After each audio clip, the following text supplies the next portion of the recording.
Budget ప్రసంగం అనగానే majority విద్యారంగం, వైద్య రంగం, వ్యవసాయ రంగం, ఇరిగేషన్ వీటి మీద ఎలాంటి కమిట్మెంట్తో, ఎలాంటి లక్ష్యాలతో, దేనికి ప్రాధాన్యత ఏ విధంగా ఇస్తున్నారో చెప్తారని ఎదురు చూస్తే విజన్ 2047 అని చెప్పి కాకమ్మ కబుర్లతో ఆ ప్రసంగాన్ని ముగించడం మనం చూసాం. నిజంగా చాలా బాధేస్తుంది గవర్నర్ గారితో కూడా అబద్ధాలు చెప్పించడం. ఎందుకంటే చంద్రబాబు నాయుడుకి ఇచ్చిందే 5 సంవత్సరాల కాలంలో.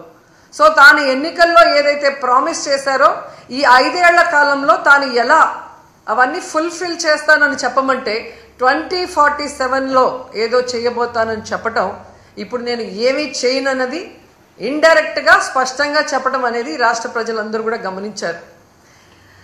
ఎంత దురదృష్టకరం అంటే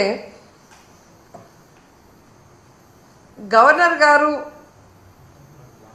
చదివేటప్పుడు అస్సలు లిక్కర్ రేట్లు పెంచము అన్నట్టుగా చెప్పించారు. మీకు చూస్తే తెలుసు ప్రతి బాటిల్ మీద ఈరోజు రేట్లు ఎలా పెంచారో పేపర్లలో వాళ్ళ స్టేట్మెంట్లే మీరు గమనించవచ్చు. అంతేకాకుండా ఏపీ మొత్తం తెలుగుదేశం పార్టీ, జనసేన వాళ్ళు సిండికేట్లుగా తయారయ్యి ప్రతి బాటిల్ మీద 10 నుంచి 20 వరకు ఎలా పెంచుకొని అమ్ముతున్నారో ఏ ఊరికెళ్ళి ఏ తాగుబోతున్న అడిగినా కూడా అర్థమవుతుంది. ఈ విధంగా లిక్కర్లో ప్రజల్ని దోచుకొని జలగల్లా రక్తాన్ని పీల్చేస్తుంటే అసలు రేట్లు పెంచము అని చెప్పడం ఒకసారి మనం అర్థం చేసుకోవాలి. అబద్ధాలలో పరాకాష్ట.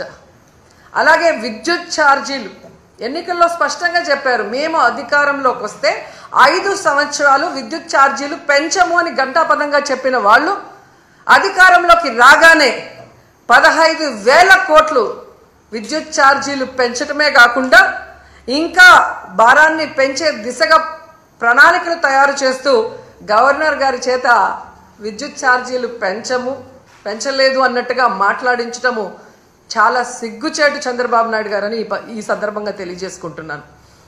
అండ్ ఈరోజు మీరు ముఖ్యంగా చూస్తే చాలామంది మహిళలు చంద్రబాబు నాయుడు వస్తే ఇంట్లో ఎంతమంది ఉంటే అంతమంది మహిళలకి 1500 ఇస్తారు అన్నారు. ఆ 1500 ఇస్తారేమో అని ఆతృతగా ఎదురు చూస్తే దాని ప్రస్తావనే లేదు.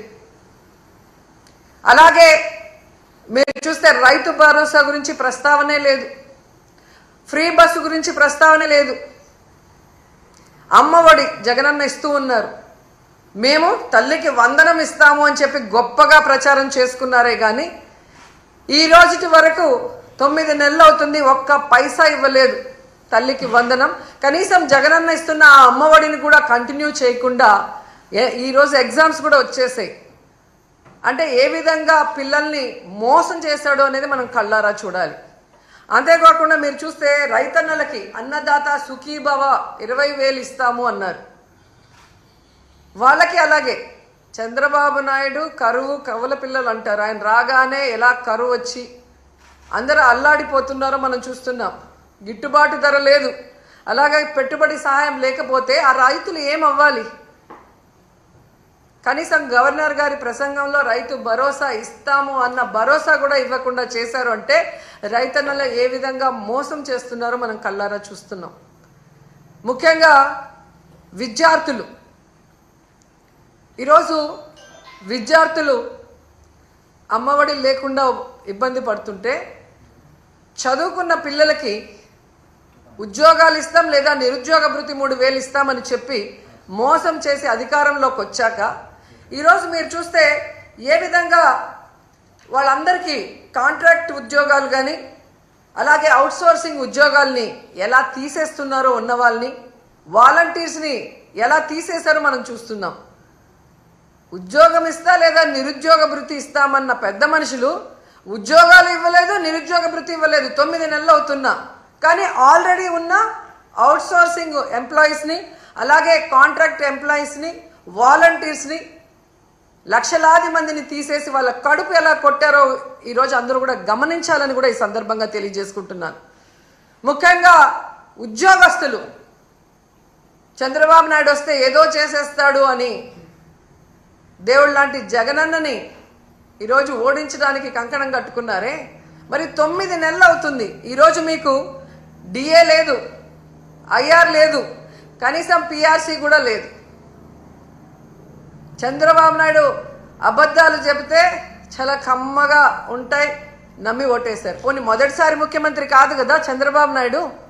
గతంలో 3 సార్లు ముఖ్యమంత్రిగా చేసినప్పుడే ఇచ్చిన వాగ్దానం ఏ రోజు నెరవేర్చడు, అన్ని వర్గాల వారిని ఎలా అవమానించి మోసం చేస్తాడో తెలిసి కూడా మళ్ళీ ఆయన్ని నమ్మి ఓటేసిన మిమ్మల్ని చూస్తే నాకు జాలేస్తుందని కూడా ఈ సందర్భంగా తెలియజేసుకుంటున్నాను. ఎందుకంటే ఏదైనా చేయగలిగితే అది జగనన్న చేస్తాడు, జగనన్న చేయలేకపోతే ఏ ముఖ్యమంత్రి చేయలేడు అని అనేక ప్రెస్ మీట్లో నేను చెప్పడం జరిగింది. ఎందుకంటే జగనన్న మనసున్న నాయకుడు. ప్రతి మనిషికి మంచి జరుగుతుంది అంటే ఎంత దూరమైనా చేయటానికి ముందుకు వెళ్ళే వ్యక్తి. మరి ఇన్ని వెల్ఫేర్స్, ఇన్ని డెవలప్మెంట్స్, ఇన్ని ఉద్యోగస్తులకి రెగ్యులరైజ్ చేసిన వాళ్ళు ఏదైనా 1-2 చేయలేకపోతే అది ఎందుకు చేయలేదని ఆలోచించి మళ్ళీ ముఖ్యమంత్రి అయిన తర్వాత అయినా మాకు చెయ్యండి అని చెప్పి రిక్వెస్ట్ చేస్తుంటే ఈరోజు ప్రజలు బాగుంటారు, మీరు బాగుంటారు, ఈ రాష్ట్రం కూడా అభివృద్ధి వైపుకు పరుగులు తీసుంటుంది. కానీ ఈరోజు ప్రజలు నాశనం అయిపోతున్నారు, రాష్ట్రం నష్టపోతుంది, ఉద్యోగస్తులు నష్టపోతున్నారు. ఈ విషయం ఇప్పటికైనా గమనించాలని ప్రతి ఒక్కరిని కూడా కోరుకుంటున్నాను. అండ్ ఈరోజు ప్రతి ఒక్కరూ మాట్లాడుతున్నారు తెలుగుదేశంలోనూ, ముఖ్యంగా పవన్ కళ్యాణ్ గారు, మేధావి గారు మాట్లాడుతుంటారు, సనాతన యోధుడు. జగనన్న ఈరోజు ప్రజా సమస్యల్ని మాట్లాడటం కోసమే అసెంబ్లీలో ప్రతిపక్ష హోదాను అడుగుతున్నారు. ఎందుకంటే ఒక ప్రతిపక్ష హోదా ఉన్నప్పుడు ఇంత సమయం అని ప్రతిపక్ష పార్టీకి కేటాయిస్తారు కాబట్టి ఈ రాష్ట్రంలో ఉన్న ప్రజల కష్టాల్ని, వాళ్ళు ఏదైతే ఎదురు చూస్తున్నారో వాటిని ప్రభుత్వం దృష్టికి తీసుకురావటం కోసం ఈరోజు అన్న అడుగుతూ ఉంటే వంకర టింకర్గా మాట్లాడతాడు పవన్ కళ్యాణ్ గారు. ఎక్కడో జర్మనీ అంటాడు, రష్యా అల్లుడు కదా, పక్కన జర్మనీ గురించి ఆయనకి బాగా తెలిసి ఉంటుంది. కానీ ఆంధ్రప్రదేశ్లో ఏం జరుగుతుందో ఆయనకు తెలియకపోవడం మాకు బాధాకరం. నేను హైయెస్ట్ సీట్స్ గెలుచుకున్నాను కాబట్టి అసలు ప్రతిపక్ష హోదా నాకుండాలి అన్నాడు. సంతోషం, నువ్వు ప్రతిపక్ష నాయకుడిగా ఉండి చంద్రబాబు నాయుడు చేసే తప్పుల్ని నిలదీస్తాను, ప్రజల పక్షాన ఉండి పోరాటం చేస్తాను అంటే వెంటనే మీ డిప్యూటీ సీఎం పోస్టుకి రాజీనామా చేసి ప్రతిపక్ష హోదా తీసుకొని ఎదురుగా కూర్చొని ఆయన చేసే తప్పుల్ని ఎత్తి చూపించండి. ఆ పని మీరు చేయలేరు కదా. చంద్రబాబు నాయుడికి కష్టం అంటే డైవర్షన్ పాలిటిక్స్ చేస్తారు, చంద్రబాబు నాయుడు గారికి కష్టం అంటే రోడ్డు మీద పడుకుంటారు. కానీ ఈ రాష్ట్రంలో ఆడపిల్లలు రేప్ అవుతున్నా, మర్డర్ అవుతున్నా, విద్యార్థులు రోడ్ల మీదకి వచ్చి చెప్పులతో కొట్టుకుంటున్నా, వాళ్ళకి జరిగిన అన్యాయానికి మీరు హాస్పిటల్ బెడ్ మీద పడుకొని ఏమీ విన్నట్టు ఉంటారు. ఎన్నికల ముందు మీ స్పీచ్లో ఆవేశంగా మీరు చెప్తుంటే నిజమని నమ్మిన వాళ్ళు ఈరోజు వాళ్ళ చెప్పులతో వాళ్ళు కొట్టుకుంటుంటే అయినా మీకు అర్థమవుతుందంటే అది కూడా అర్థం కాకుండా మళ్ళీ జగనన్నను బ్లేమ్ చేస్తున్నారు. మీకు నిద్రపోయినా, మెలుకున్నా, అసెంబ్లీకి వచ్చినా, బయటకు వెళ్ళినా ఎప్పుడు జగన్ జగన్ జగన్ జగన్ని ఎలా తిట్టాలి, జగన్ మీద ఎలా దుమ్మెత్తిపోయాలన్న ఆలోచన తప్ప మరొకటి లేదా? 9 నెలలైంది మీరు అధికారంలోకి వచ్చి, మెజారిటీ సీట్లు మీకున్నాయని గొప్పగా చెప్పుకుంటున్నప్పుడు 11 సీట్లను ఎక్కిరించే మీరు 11 సీట్లున్న జగనన్నకి ప్రతిపక్ష హోదా ఇవ్వడానికి ఎందుకు భయపడుతున్నారు? ఒకవేళ మీరు గవర్నర్ స్పీచ్లో చెప్పినట్టు గత ప్రభుత్వంలో జగన్ గారే తప్పులు చేయడం వల్ల నష్టపోయి ఉంటే ఆయన ప్రతిపక్ష హోదా ఇస్తే అసెంబ్లీకి వస్తారు కదా, అప్పుడు నిలదీయండి, ప్రూఫ్లు చూపించండి. అంటే మీ పచ్చ మీడియాలో మీరు మాట్లాడే మాటలంతా కూడా అబద్ధాలు, కేవలం జగన్ని బ్యాడ్గా చూపించడానికి మీరు ప్రయత్నం చేశారు. అదే అసెంబ్లీలో అయితే ప్రూఫ్లతో కూడా చూపించాలి, అక్కడ జగన్ ఎంత మంచివాడు, ఈ రాష్ట్రాన్ని ఎంత అభివృద్ధి చేశాడు, ఈ రాష్ట్ర ప్రజలకు ఎంత వెల్ఫేర్ చేశాడు, ఎంత డెవలప్మెంట్ చేశాడో చెప్పాల్సి వస్తుంది. కాబట్టే ఈరోజు మీరు ఆయనకి ప్రతిపక్ష హోదా ఇవ్వడానికి నిరాకరిస్తూ మేకపోతు గాంభీర్యాన్ని ప్రదర్శిస్తున్నారు అనటంలో ఎటువంటి సందేహం లేదని కూడా ఈ సందర్భంగా తెలియజేసుకుంటున్నా. ఎందుకు ఇంత గంటాపదంగా నేను చెప్తున్నానంటే ప్రభుత్వం చేసే అవినీతిని ఎత్తి చూపించే PAC, పబ్లిక్ అకౌంట్స్ కమిటీ, ఈ దేశంలో ఏ రాష్ట్రంలో అయినా ప్రతిపక్ష ఎమ్మెల్యేకే ఆ పోస్ట్ ఇస్తారు, పిఏసీని. అలాంటి పోస్ట్ కూడా ప్రతిపక్ష ఎమ్మెల్యేకి ఇవ్వకుండా దొంగదారిన మీ ఎమ్మెల్యేకి మీరు ఇచ్చుకున్నారు అంటే మీ అవినీతి ఎంత పెద్ద ఎత్తున జరిగింది. అది బయట రాకుండా ఉండటం కోసం దొంగదారిలో మీ ఎమ్మెల్యేని పిఏసీ చైర్మన్ని మీరు ఎలా చేసుకున్నారో అందరూ కూడా గమనిస్తున్నారన్న విషయాన్ని తెలుసుకోండి. ఎందుకంటే దేశంలో ఏ రాష్ట్రంలో లేనటువంటి విధంగా ఈరోజు ఈ పిఏసీ చైర్మన్ని మీరు తీసుకోవటం అనేది చూస్తుంటే, గతంలో ఎక్కడో విన్నాను తాలిబన్ల పాలనలో మాత్రమే ఇలా జరిగిందని, తర్వాత నారా చంద్రబాబు నాయుడు గారి పరిపాలనలోనే ఇలా జరిగింది అనేది చరిత్రలో చరిత్రహీనుడిగా మీరు నిలిచిపోతున్నారని కూడా ఈ సందర్భంగా తెలియజేసుకుంటున్నా. అండ్ ముఖ్యంగా మీరు చూస్తే ఎంత విచిత్రం అంటే, అసెంబ్లీకి TV9 రాకూడదంట, NTV రాకూడదంట, 10 TV రాకూడదంట, సాక్షి రాకూడదంట. వీళ్ళకి భజన చేసే భజన పచ్చ ఛానళ్ళు మాత్రమే అసెంబ్లీకి రావాలి అనుకుంటున్నారు అంటే, వీళ్ళ మీడియాలో వీళ్ళు వండి వార్చిన అబద్ధాలనే అందరూ చెప్పాలి, లేదంటే రానివ్వము అని వీళ్ళ రెడ్ బుక్ రాజ్యాంగం ఈరోజు మనకి స్పష్టంగా కనిపిస్తుంది. అంటే వీళ్ళు చేసే అవినీతి ప్రజల దృష్టికే పోకూడదు అని ఛానళ్ళని కూడా బ్యాన్ చేసే విధంగా ఈ రెడ్ బుక్ రాజ్యాంగంలో చూస్తుంటే, అసలు ఈ రాష్ట్రంలో వీళ్ళని చేసే తప్పుల్ని ఎవరు కూడా ఎత్తి చూపించకూడదు, చూపించే వాళ్ళు ఎవరిని కూడా మేము సహించమనేది స్పష్టంగా అర్థమవుతుంది. ప్రతిపక్ష హోదా జగనన్నకి ఇవ్వరు, పిఏసీ చైర్మన్ ప్రతిపక్ష ఎమ్మెల్యేకి ఇవ్వరు, వీళ్ళు చేసే తప్పుల్ని ఎత్తి చూపించే ఛానళ్ళని అసెంబ్లీలోకి రానివ్వరు, గవర్నర్ గారితో కూడా అబద్ధాలు చెప్పిస్తారు.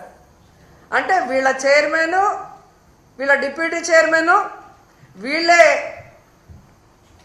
సీఎం, వీళ్ళే డిప్యూటీ సీఎం, అంతా వీళ్ళ భజన బ్యాచ్ పచ్చ ఛానల్.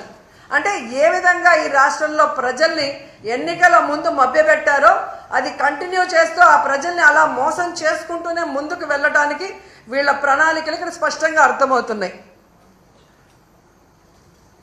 నిన్న ఎంత బాధేసిందంటే, పాపం పిల్లలు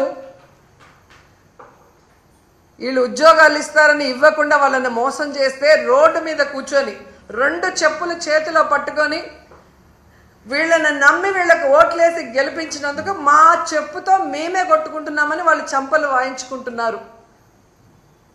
కనీసం వాళ్ళ గోడు చూడటానికి కూడా లోకేష్ గారు ఇక్కడ లేరు.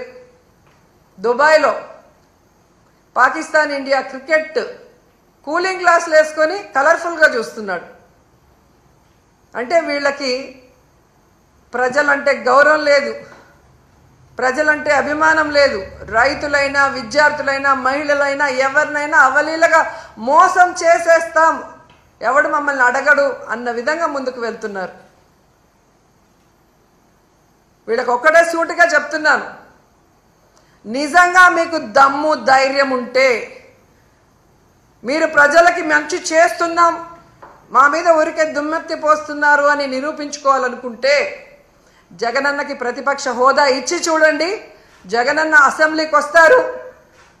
గత ప్రభుత్వంలో జగనన్న ఏం హామీలు ఇచ్చారు, ఏం నెరవేర్చారు, ఈ రాష్ట్రాన్ని ఎలా అభివృద్ధి వైపుకు నడిపించారు, ఈరోజు మీరు ఎన్నికల్లో ఏం హామీ ఇచ్చారు, ఈ 9 నెలల కాలంలో 1,00,000 కోట్లకు పైగా ఎలా అప్పులు చేసి రాష్ట్రాన్ని అప్పుల్లో ముంచేస్తూ ప్రజలకి ఒక్క హామీని కూడా నెరవేర్చకుండా ఇంకా అప్పులు కావాలని ఎలా ప్రయత్నాలు చేస్తున్నారు, ప్రజల్ని ఎట్లా మోసం చేస్తున్నారు అనేది ప్రజలకు తెలిసేలాగా మాట్లాడతారు.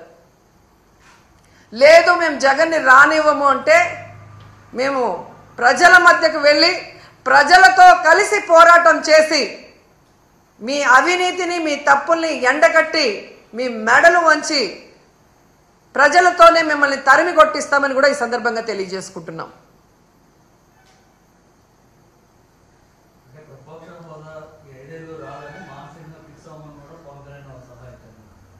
అదే అంటున్నాను సార్. ఇప్పుడు జగన్ గారికి 11 సీట్లే ఉన్నాయి అని హేళన చేసే వాళ్ళకి జగన్ అసెంబ్లీకి వస్తే ప్రతిపక్ష హోదాలో కూర్చుంటే మీకు పోయేదేముంది? ఆయనకన్నా మీరు బాగా పరిపాలించినప్పుడు, ఆయన పరిపాలన చేయలేదని మీరు చెప్తున్నది నిజమైనప్పుడు, ఎక్కడైనా ప్రతిపక్షం లేని అసెంబ్లీ ఉందా ఈ దేశంలో? ఒక్క ఆంధ్రప్రదేశ్లోనే. గతంలో జగనన్న అనుకునింటే చంద్రబాబు నాయుడు ప్రతిపక్ష హోదా లేకుండా చేసుండొచ్చు. కానీ ప్రజాస్వామ్యాన్ని గౌరవించే వ్యక్తిగా జగనన్న ఆ రోజు చంద్రబాబు నాయుడిని ప్రతిపక్ష హోదాతో కంటిన్యూ చేశారు. వీళ్ళు చేసే నీతిమాలిన రాజకీయాలు ఆ రోజు చేసుంటే ఆయనకి ప్రతిపక్ష హోదా ఉండేది కాదు. ఎందుకంటే ఏ రాష్ట్రంలో అయినా ఒక ప్రతిపక్ష పార్టీ ఉండాలి. అధికార పార్టీ ఏదైనా తప్పులు చేస్తే అవి ఎత్తి చూపించాలి, నిలదీయాలి. వాటిని అధికార పార్టీ సరిదిద్దుకొని ప్రజలకి అండగా నిలబడాలి. దీనికే అసెంబ్లీ అనేది ఉంది. అంతేగాని ప్రజల్ని మోసం చేస్తాం, మాకు నచ్చినట్లు మేము ఈ రాష్ట్రాన్ని అప్పుల పాలు చేస్తాం, మా మీద ఎవరు మాట్లాడినా వాళ్ళని అరెస్ట్ చేసి దొంగ కేసులు పెట్టి లోపల పెడతామంటే ఎక్కువ రోజులు అవి జరగవు. ఎందుకంటే మీరు ఒకే విషయం చూడండి, మిర్చి రైతులు నష్టపోతున్నారు మద్దతు ధర లేక. ఎవరు వెళ్ళారండి అక్కడికి? జగన్మోహన్ రెడ్డి గారు వెళ్ళారు. జగనన్న వెళ్ళి నిలదీసిన తర్వాతే ప్రభుత్వం కదిలింది. ప్రభుత్వానికి బాధ్యత లేదా? వాళ్ళకు మద్దతు ధర ఇవ్వాలి, పెట్టుబడి సాయం చేయాలి అన్న ఇంగిత జ్ఞానం చంద్రబాబు నాయుడికి, పవన్ కళ్యాణ్కి లేదని నేను అడుగుతున్నాను. మొదటిసారి ముఖ్యమంత్రి అయిన జగనే అంత చక్కగా రైతు భరోసా ఇస్తూ, మద్దతు ధర ఇస్తూ, ఎక్కడైనా కరువు కానీ లేదా అధిక వర్షాలు కానీ లేదా తుఫాను కానీ వస్తే ఏ విధంగా కాపాడాడు వితిన్ 24 అవర్స్లో అనేది మీరు ఒకసారి రికార్డ్ చూడండి. మరి మొదటిసారి ముఖ్యమంత్రి అయిన జగనన్న చేయగలిగినప్పుడు, 4వ సారి ముఖ్యమంత్రి అయిన నీకు 30 years ఇండస్ట్రీ, 40 years అని గొప్పలు చెప్పుకునే చంద్రబాబు నాయుడు ఎందుకు చేయలేకపోతున్నాడు? మూలనున్న ముసలమ్మ కూడా బటన్ నొక్కుతుందనే. నువ్వు కూడా ముసలోడివే కదా, నొక్కేది బటను, ఎందుకు నొక్కలేకపోతున్నావు? జగనన్నని హేళనగా మాట్లాడటం కాదు, జగనన్నలాగా 1 సంవత్సరం పరిపాలించి చూడు, తెలుస్తుంది.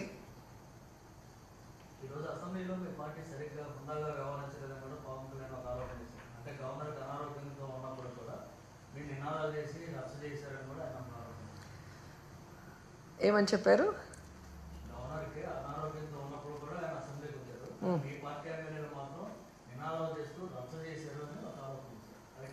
హుందాతనం గురించి పవన్ కళ్యాణ్ మాట్లాడటం కామెడీగా ఉంది నాకు. ఎందుకంటే ఒక సినిమా ఇండస్ట్రీలో పవర్ స్టార్గా ఉన్నప్పుడు అది వదులుకొని పాలిటిక్స్కి వస్తే సర్వీస్ చేస్తారని ప్రజలు నమ్ముతారు. కానీ ఏ రోజుకి ఆ రోజు, ఏ ఎండకు ఆ గొడుగు పట్టుకుంటూ తన స్వలాభాన్ని చూసుకుంటూ ప్రజల్ని గాలి కొదిలేయటం ఈ రాష్ట్ర ప్రజలు ఆయన పార్టీ పెట్టిన రోజు నుంచి గమనిస్తున్నారు. ఈ రాష్ట్ర ప్రజలకు కానీ, నీ పార్టీ నాయకులకు కానీ, మీ కులం వాళ్ళకు కానీ మీరు ఏం చేశారు అని చెప్పండి. ఒక్కసారి మీరు ఎలక్షన్లో మాట్లాడిన వీడియోని ప్లే చేసుకోండి. దాంట్లో ఇచ్చిన ఒక్కటైనా ఈరోజు మీరు చేస్తున్నారో మీరు చూడండి. రౌడీల్లాగా అరిచేది మీరు, హుందాతనం లేకుండా జగనన్నని ఏది పడితే అది మాట్లాడేది మీరు. మళ్ళీ మాకు మీరు నీతులు చెప్తా అంటే ఎంతవరకు కరెక్టు? ఈరోజు గవర్నర్ గారి మీద గౌరవం ఉంది కాబట్టి జగనన్న అసెంబ్లీకి వచ్చారు, వచ్చి వినేసి బయటకు వచ్చాం. మీరు ప్రతిపక్ష హోదా ఇస్తే వచ్చి మీరు ఏం తప్పులు చేస్తున్నారు, మీరు ఏ హామీలు ఎక్కొట్టి ప్రజల్ని మోసం చేస్తున్నారో క్లియర్గా చెప్తారు. జగనన్న చెప్పేది తప్పంటే మీకు టైం ఎక్కువ ఇస్తారు కదా, అప్పుడు నిరూపించుకోండి.